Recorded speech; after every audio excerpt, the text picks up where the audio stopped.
imagine a university where I can be unique in a family of thousands, where I can love to learn and learn what I love. Time for a celebration! will be ready.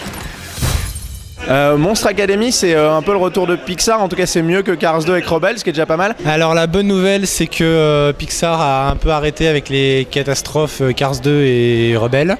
J'ai trouvé ça sympathique, assez facile en fait, c'est-à-dire que c'est sympa parce que les personnages sont sympas, mais ils l'étaient il y a 10 ans. Alors j'ai adoré, je pense que ça va aller très vite dans mon top 5 des Pixar. Alors, moi de toute façon j'étais extrêmement fan de Monstres et compagnie, à la base c'était un de mes préférés avec Wall-E. C'est vraiment très drôle, je me souvenais plus du premier, donc il y a sûrement plein de références dont je me suis pas souvenu. C'est un bon buddy movie, un bon film d'université, comédie américaine, ça marche pas mal. Le vrai bémol que je mets, c'est que en fait c'est encore un groupe de geeks inadaptés qui va gagner à la fin. Je spoil même pas puisqu'on sait comment ça finit quand même, Monster Academy, puisque c'est le prequel de Monster Inc. Et je trouve que l'histoire est pas très recherchée, il déroule tous les films, il déroule la même histoire que dans tous les films où on a une bande de losers qui vont à l'académie, qui s'en sortent à la fin parce qu'ils font des trucs cool.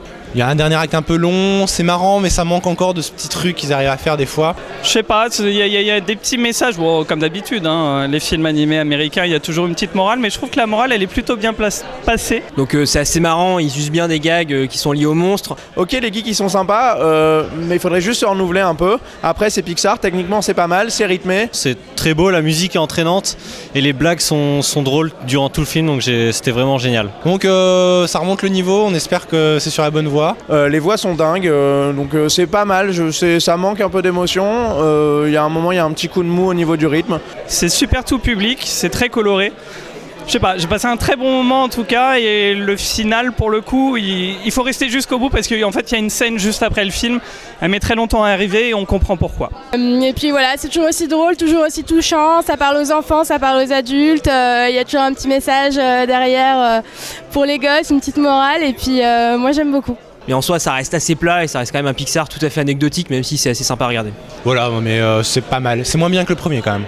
Mais ça se laisse regarder, c'est sympathique, et puis voilà, c'est entre une version réussie des mondes de Ralph et voilà, vive les outcasts, vive les monstres et faites peur aux petits enfants, et ça j'aime bien faire peur aux petits enfants.